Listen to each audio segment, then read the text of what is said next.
Hi டிக்கிஸ். So front and டெவலப்மெண்ட்டோட continuation video தான் இது. ஸோ இந்த வீடியோவில் வந்து நம்ம என்ன பார்க்க போகிறோம் அப்படின்னா, வெப் டெவலப்மெண்ட் பண்ணுறதுக்கு முன்னாடி வெப் டெவலப்மெண்ட்னா என்ன அப்படிங்கிற பற்றி ஓரளவு பேசிக் தெரிஞ்சுக்கணும்ல. ஸோ அதுக்காக தான் இந்த வீடியோ.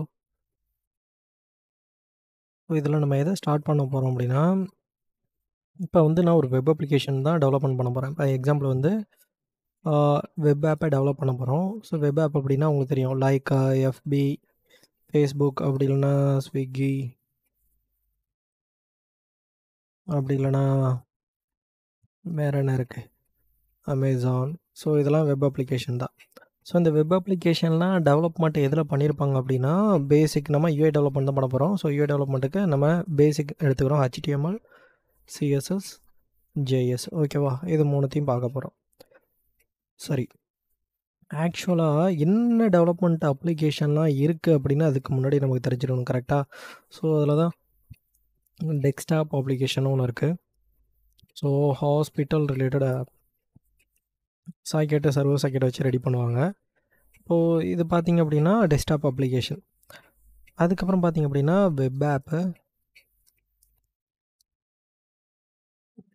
எஃபி, இதெல்லாம் வந்து வெப் ஆப்னு வச்சுக்கோங்க. அடுத்து பார்த்திங்க அப்படின்னா டிஸ்ட்ரிபியூட்டட் அப்ளிகேஷன். ஸோ இந்த அப்ளிகேஷன் பார்த்திங்க அப்படின்னா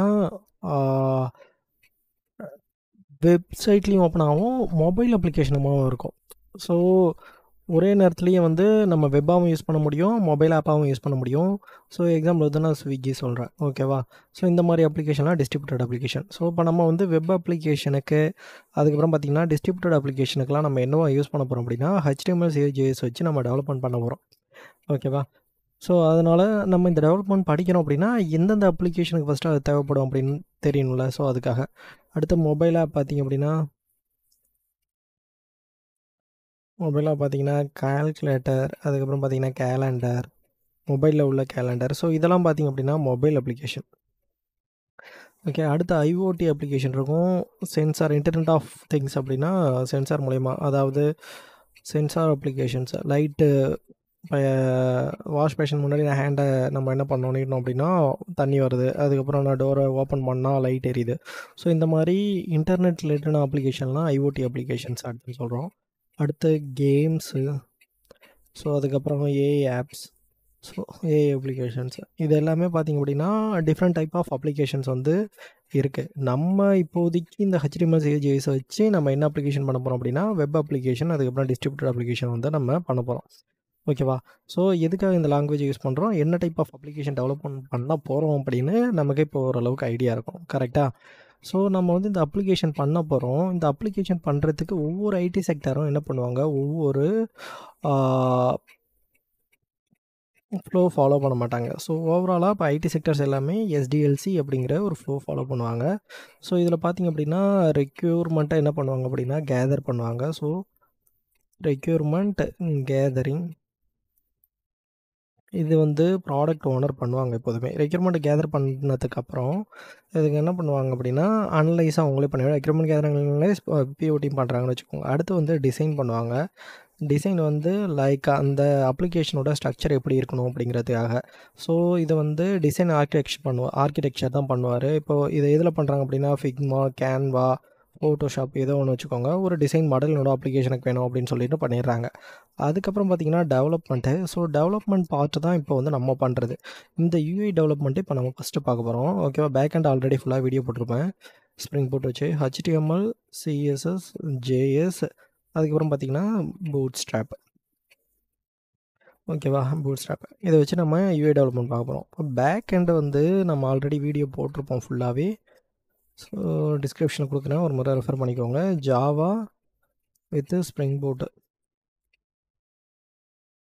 ஓகேவா? டேட்டா பேஸும் MySQL யூஸ் பண்ணியிருப்போம், ஓகேவா? So development. அதுக்கப்புறம் பார்த்திங்க அப்படின்னா இதோட டெஸ்ட் பார்ட்டு போவோம். ஸோ டெஸ்டிங்கில் வந்து டெஸ்டிங் டீமை டெஸ்டிங் பண்ணுவாங்க, SDLC ஃபேஸ் ஃபாலோ பண்ணுவாங்க. டெஸ்ட் பண்ணி முடிச்சதுக்கப்புறம் என்ன பண்ணுவாங்க அப்படின்னா டிப்ளாய் பண்ணுவாங்க. இங்கே டெவாப்ஸ் டீமு டிப்ளாய் நடக்கும். ஸோ இந்த ஃப்ளோவில் தான் இவங்க அப்ளிகேஷனை டெவலப்மெண்ட் பண்ண போகிறாங்க. ஸோ ஓகே, இப்போ வந்து நான் அப்ளிகேஷன் டெவலப்மெண்ட் பண்ண போகிறேன். அப்ளிகேஷன் டெவலப்மெண்ட் பண்ணுறதுக்கு முன்னாடி ஸோ இந்த டூல்லாம் யூஸ் பண்ண போகிறீங்க அப்படின்னு சொல்லிட்டீங்க. இதெல்லாம் வச்சு அப்ளிகேஷன் டெவலப்மெண்ட் பண்ண போகிறேன்னு சொல்லிட்டீங்க. ஸோ இந்த அப்ளிகேஷன் டெவலப்மெண்ட் பண்ணுறதுக்கு முன்னாடி நமக்கு வந்து ஒரு அப்ளிகேஷன் டெவலப்மெண்ட் பண்ணுறோம். அதை பற்றி ஓரளவு பேசிக் ஐடியாலாம் வேணும். என்னென்ன ஐடியா அப்படின்னா, வெப்பு வந்து எப்படி ஒர்க் ஆகுது, ஓகேவா? Have web works.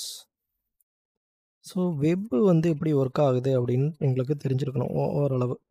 ஸோ நம்ம வந்து இந்த இடத்துல தான் என்ன பண்ணுறோம் அப்படின்னா, கிளையன்ட் சர்வர் ஆர்க்கிடெக்சர் அப்படின்னு ஒன்று பார்க்குறோம்.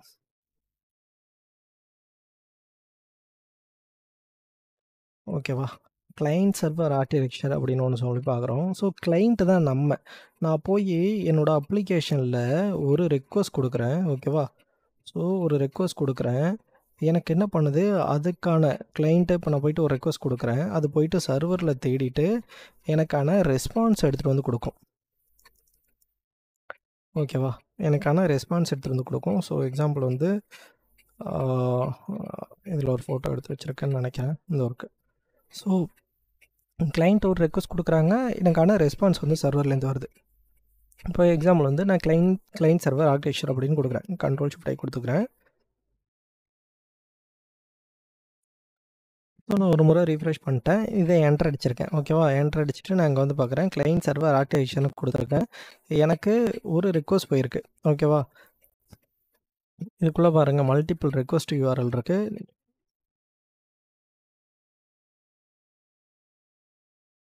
ஏபிஐ போச்சுன்னா ஏபிஐ வரும். ஸோ ஏபிஐ இல்லைன்னு வச்சுக்கோங்க, சும்மா நார்மலாக ஏதாச்சும் இவ்வளோ ரெக்வெஸ்ட் போயிருக்கு.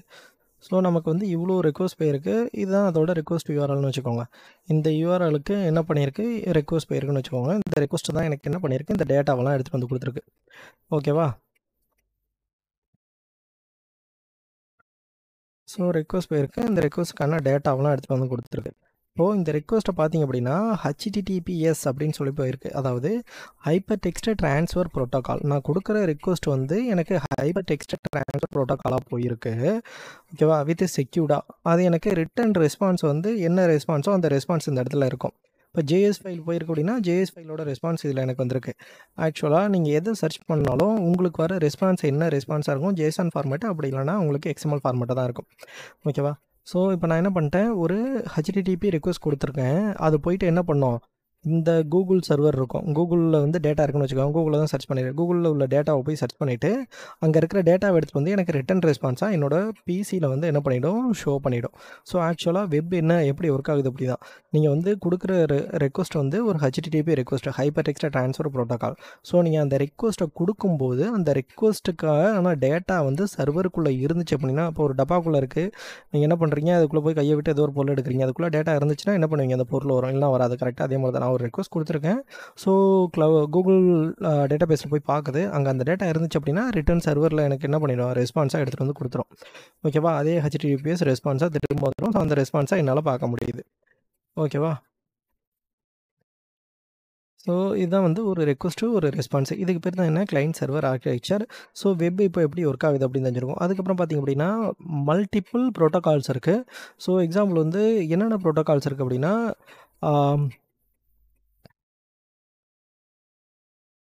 ஸோ உங்களோட டேட்டாவை நீங்கள் பாஸ் பண்ணுறீங்களா, ஸோ என்னென்ன ப்ரோட்டோகால்ஸ் இருக்குன்னா HTTP, அதுக்கப்புறம் TCP/IP, FTP,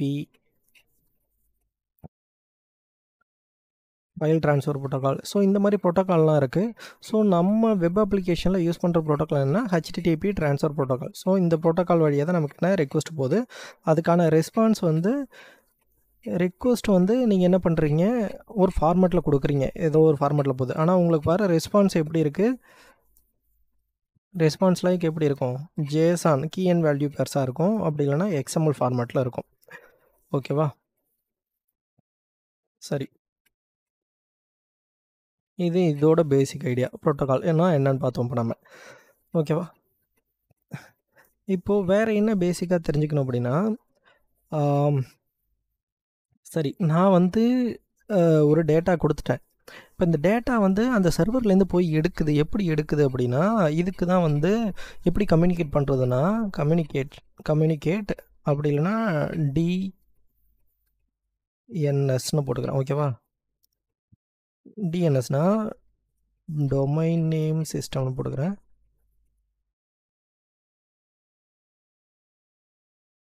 so domain name system. So எப்படி எடுக்குதுன்னா கம்யூனிகேட் அண்ட் டிஎன்எஸ் எப்படி எடுக்குதுன்னா இப்போ வந்து நான் என்னோடய விஎஸ் கோட் ஓப்பன் பண்ணிக்கிறேன். ஸோ இதான் நம்மளோட விஎஸ் கோடு கரெக்டாக. நான் இதில் ஒரு பேஜ் வச்சுருந்தேன்னா ஸோ இது இருக்குது. ரைட் கிளிக் கொடுத்து ரன்னஸ் பண்ண அப்படின்னா ஃபிசிக்கல் நமக்கு என்ன பாத்தில் போவோம். So go to live server. So இப்போ கொடுத்தோம் அப்படின்னா எனக்கு இது விர்ச்சுவல் பாத்தில் போகுது. ஸோ இந்த விர்ச்சுவல் பாத்தில் போகும்போது பாருங்கள் இந்த கோடு இருக்குல்ல இது வந்து IPv4 அப்படின்னா என்னோடய ஐபி அட்ரஸ் 4ல் இருக்குது. ஸோ இதில் பார்த்தீங்கன்னா different type of IP address இருக்கும். IPv4 IPv6 ஓகேவா. ஸோ நம்ம யூஸ் பண்ணுற ப்ரைவேட் ஐபி என்ன ஐபி அப்படின்னா லோக்கல் ஐபி ஏன்னா இதான் என்னோடய ஐபி அட்ரஸ், இது என்னோடய போர்ட் நம்பர் ஓகேவா. ஸோ இந்த ஐபி அட்ரஸ் தான் வந்து ஆக்சுவலாக என்னோடய சர்வரான ஐபி அட்ரஸ் ஓகேவா. என்னோடய லைவ் சர்வரோட ஐபி அட்ரஸ். இப்போ நீங்கள் பைத்தான் இதில் பண்ணால் அதுக்கான தனி ஐபி அட்ரஸ் இருக்கும். இப்போ நான் விஎஸ் கோடில் ரன் பண்ணும்போது எனக்கு இந்த ஐபி அட்ரஸ் இருக்குது. ஸோ இந்த ஐபி அட்ரஸுக்கான போர்ட் நம்பர் இதுதான். அதுக்கப்புறம் தான் என்னோடய ஃபைல் நேம்ஸ்லாம் வருது. ஸோ ஆக்சுவலாக இந்த ஐபி அட்ரஸ்ஸு என்ன பண்ணுவாங்க அப்படின்னா அவங்க எப்படி கம்யூனிகேட் பண்ணுதுன்னா இப்போ அங்கே என்ன இருக்குது, இப்போ google.comனு இருந்துச்சா, அப்போ நீங்கள் ஒரு டேட்டா கொடுக்குறீங்க, நீங்கள் போயிட்டு சர்ச் பண்ணுறீங்க google.com அப்படின்னு. ஸோ அவங்க என்ன பண்ணுவாங்க இதுக்கான ஐபி அட்ரஸ் இருக்கும். இப்போ IPv4 அப்படின்னா இப்போ வந்து 127.2.08 ஏதோ சம்திங் போட்டு அதுக்கப்புறம் என்ன பண்ணுறாங்க 5050 அப்படின்னு சொல்லிட்டு ஒரு போர்ட் நம்பர் இருக்குது.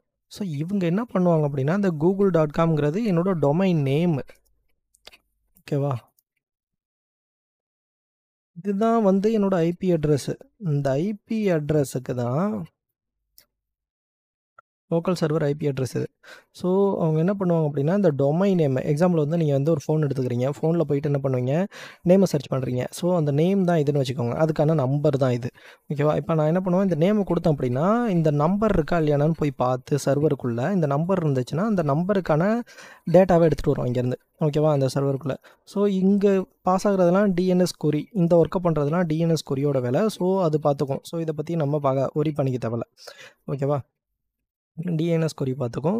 ஸோ இதில் உள்ள டேட்டாஸ் எல்லாத்தையுமே நம்ம என்ன பண்ணலாம் ஃபெச் பண்ணி எடுத்துகிட்டு வரலாம். ஸோ இதில் பார்த்திங்கன்னா different type of IP address இருக்கும். அதாவது IPv4 IPv6 அப்படின்னு.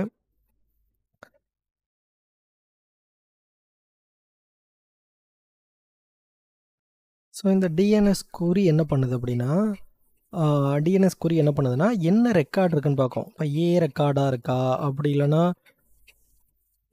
WA ரெக்கார்டாக இருக்கா, இப்படி இருந்தால் IPv6 ஓகேவா. இப்படி இருந்தால் IPv4 ஏ ரெக்கார்டாக இருக்கா என்ன ரெக்கார்டாக இருக்குது அப்படின்னு போய் பார்க்கும் ஓகேவா. அந்த ரெக்கார்டு அந்த டிஎன்எஸ் சர்வருக்குள்ளே ஸ்டோர் ஆகிருந்துச்சு அப்படின்னா அந்த டிஎன்எஸ் சர்வருக்குள்ளே என்ன ரெக்கார்டு இருக்கோ IPv4 இருந்துச்சுன்னா அந்த IPv4க்கான இந்த சர்வரை போய் கால் பண்ணி இந்த சர்வரை கால் பண்ணி அதுக்குள்ளே இருக்கிற டேட்டாவை நமக்கு என்ன பண்ணோம் ஃபெச் பண்ணி எடுத்துகிட்டு வரும் ஓகேவா.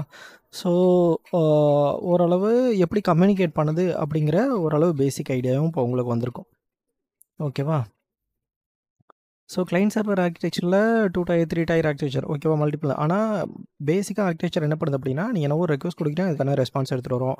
ப்ரோட்டோக்கால்னால் என்னென்னு சொல்லியிருப்போம், வெப் எப்படி ஒர்க் ஆகுது அப்படின்னு நம்ம பார்த்துருப்போம் ஓகேவா. ஸோ இது வந்து ஒரு பேசிக் ஐடியா. ஸோ அடுத்து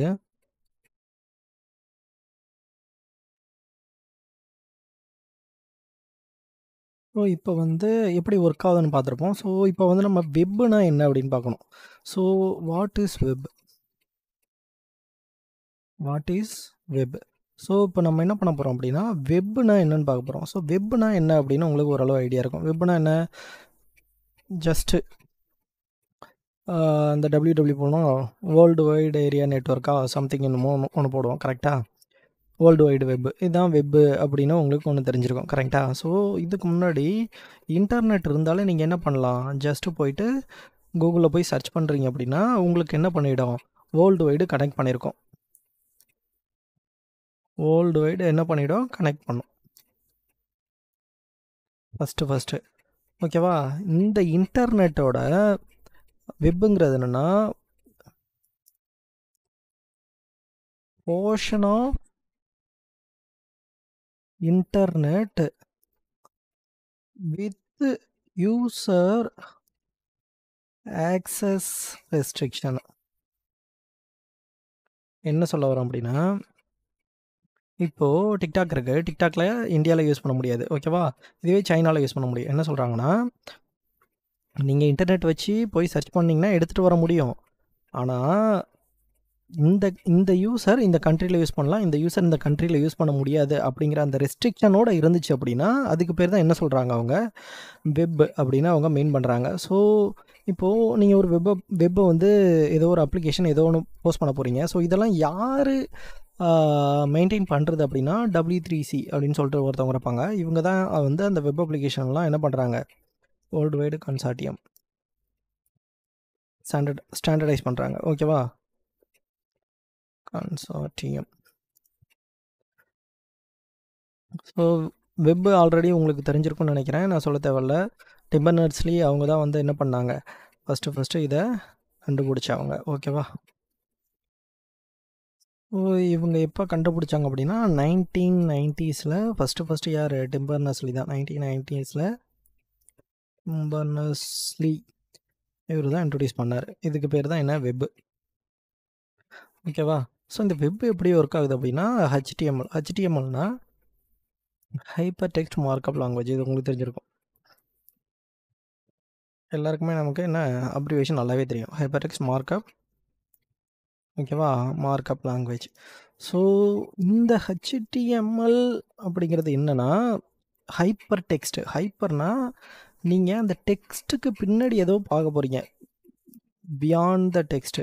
அந்த டெக்ஸ்ட்டுக்கு பின்னாடி என்னமோ இருக்குது பெருசாக, அதை தான் அது சொல்ல வருது. ஒரு டெக்ஸ்ட்டை போயிட்டு ஹைப்பர் லிங்க் டெக்ஸ்ட்டை கிளிக் பண்ணிங்கன்னா என்ன பண்ணோம், அது இன்னொரு பேஜ் போயிட்டு வேறு ஏதாவது ஒரு ஒன்று ஷோ பண்ணும். அதை தான் என்னென்னு சொல்கிறாங்க அவங்க, ஹைப்பர் டெக்ஸ்ட் அப்படின்னு சொல்கிறாங்க.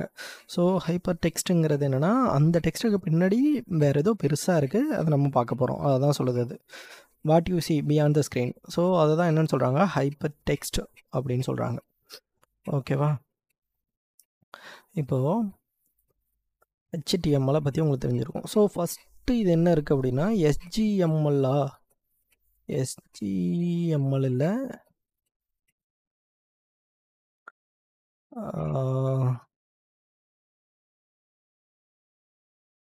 ஃபஸ்ட்டு வந்து இது எஸ்ஜிஎம்எல் இல்லை, ஜிஎம்எல். ஓகேவா, ஜெனரிக் மார்க்அப் லாங்குவேஜ். இதை வந்து சன் இவங்க தான் பண்ணாங்க. பேர் கவுன்சில் யூரோப்பியன் நியூக்ளியர் நினைக்கிறேன், கவுன்சில் யூரோப்பியன் நியூக்ளியர். இவங்க தான் ஃபஸ்ட்டு என்ன பண்ணாங்க, சிஆர்என். ஓகேவா, இவங்க தான் ஃபஸ்ட்டு ஜிஎம்எல் ஜெனரிக் மார்க்அப் லாங்குவேஜ் அப்படின்னு சொல்லிட்டு ஒன்றை டெவலப்மெண்ட் பண்ணாங்க. ஸோ இதுதான் ஃபஸ்ட்டு உள்ளது. அடுத்து ஜிஎம்எல்லுக்கு அப்புறம் அவங்க வந்து அதை இம்ப்ளிமெண்ட் பண்ணாங்க, அதுக்கு பேர் எஸ்ஜிஎம்எல். ஓகேவா, அதுக்கப்புறம் என்ன பண்ணாங்க அப்படின்னா 2004 ஸோ 2000 இல்லை 1990 டிம் பெர்னர்ஸ்-லீ தான் என்ன பண்ணுறாரு, ஹெச்டிஎம்எல்னு சேஞ்ச் பண்ணார். அடுத்து 2014 இது என்னவா மாறுச்சு அப்படின்னா HTML5 மாறிச்சு. இப்போ இதை மெயின்டைன் பண்ணுறவங்க யாருன்னா MDN, மொசிலா டெவலப்பர் நெட்வொர்க்ஸ்.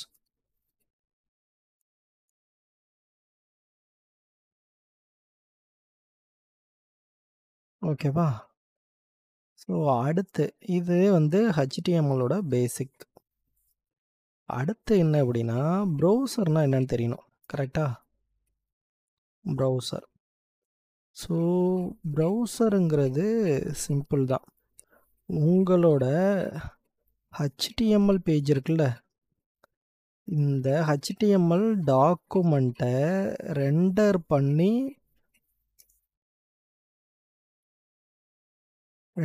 பண்ணி என்ன பண்ணுது,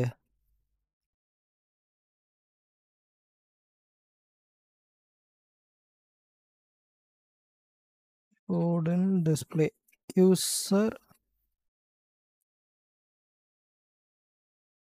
லைக் யூசர்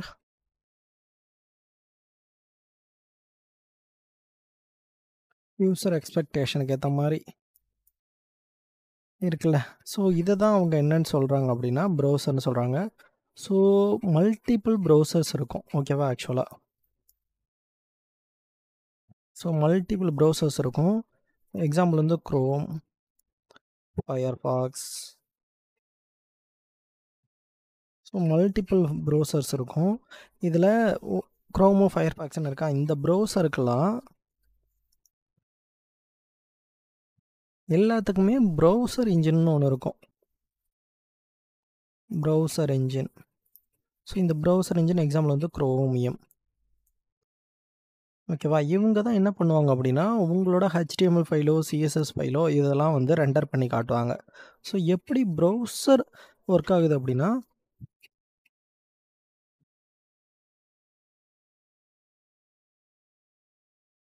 ப்ரௌசர் ஆர்கிடெக்சர் எப்படி ப்ரௌசர் ஒர்க் ஆகுது அப்படின்னா இதில் வந்து ஃபஸ்ட்டு உங்களோட யூஐ பார்ட் இருக்கா, உங்களோட யூஐ பார்ட், இந்த யூஐ பார்ட்டுக்குள்ளே பார்த்தீங்க அப்படின்னா ஒரு ப்ரௌசர் இன்ஜின் இருக்கும்.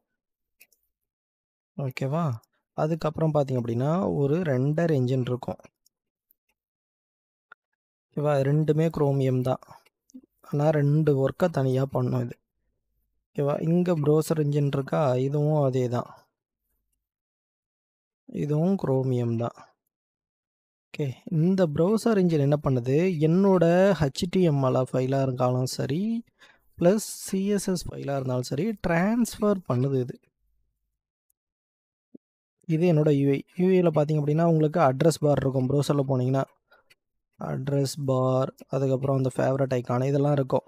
இதான் என்னோட யூஐ. அதுலேருந்து எனக்கு நான் ப்ரௌசர் இன்ஜினில் எக்ஸாம்பிள் வந்து போகிறேன்னு வச்சுக்கோங்களேன். இந்த இடத்துல எனக்கு என்ன ஒரு அட்ரஸ் பார் ஒரு இதெல்லாம் இருக்குல்ல, ஸோ இதுதான் என்னோட யூஐ. ஓகேவா, ப்ரௌசர் இருக்கும் குரோமியம் HTML CSS ட்ரான்ஸ்ஃபர் பண்ணுது. ரெண்டர் இன்ஜின் என்ன பண்ணுது அப்படின்னா ட்ரான்ஸ்ஃபர் பண்ணதுக்கப்புறம் ரெண்டர் இன்ஜின் என்ன பண்ணுது அப்படின்னா இந்த HTML CSS ஃபைலை ரெண்டர் பண்ணி எனக்கு என்ன பண்ணுது அப்படின்னா எனக்கு வியூ ஆகுற மாதிரி இவங்க என்ன பண்ணுறாங்க, ரெண்டர் பண்ணி அதுக்கப்புறம் பெயிண்ட் பண்ணி எனக்கு ஷோ பண்ணுறாங்க. இதெல்லாம் வந்து ரெண்டர் பண்ணுறது. ரெண்டர் பண்ணி இதை ட்ரான்ஸ்ஃபர் பண்ணுது. இதுதான் எனக்கு என்ன பண்ணோம், அந்த ஃபைல் இப்போ HTML ஃபைலை ப்ரௌசரில் ஷோ ஆகுற மாதிரி ரன் பண்ணுற இடம் இதுதான். ஓகேவா, ரெண்டர் பண்ணி ஷோ பண்ணுது. ஸோ இதுக்கு கீழே ரெண்டு பார்ட் இருக்கும். ஒன்று நெட்வொர்க் பார்ட்டு. ஸோ இதுக்குள்ளே நம்மளோட அதுக்கப்புறம் பார்த்திங்க அப்படின்னா இன்னொரு பார்ட் வந்து JS இன்டரப்டர். நம்மளோட JS ஃபைலாக இருந்துச்சு அப்படின்னா நம்மளோட JS ஃபைலை இதுக்குள்ளே தான் நம்ம இன்டரப்ட் பண்ணுவோம்.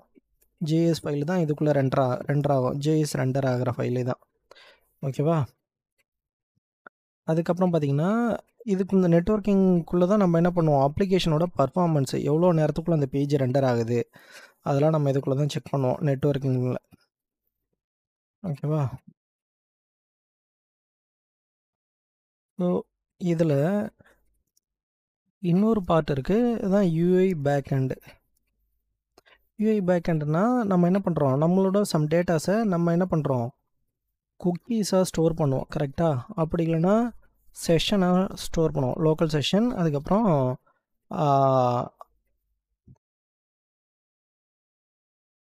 எங்கே இருக்குது,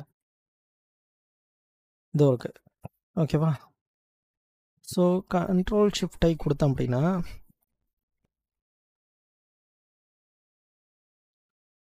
ஸோ இதை நான் ரன் பண்ணுறேன். இப்போது கீழே எனக்கு என்ன ஆயிடுச்சு, எவ்வளோ செகண்ட்ஸ்லாம் இருக்குது, ஸோ எவ்வளோ செகண்ட்ஸ்லாம் லோட் ஆச்சு அப்படிங்கிறதெல்லாம் நம்ம இந்த நெட்வொர்க் டேபுக்குள்ளே பார்த்துக்கலாம். ஓகேவா, ஸோ டேட்டா ஸ்டோர் ஆகிறது இந்த அப்ளிகேஷனில் போய்ட்டு நீங்கள் போய் பார்த்தீங்க அப்படின்னா லோக்கல் ஸ்டோரேஜ், செஷன் ஸ்டோரேஜ்னு ரெண்டு இருக்கும்.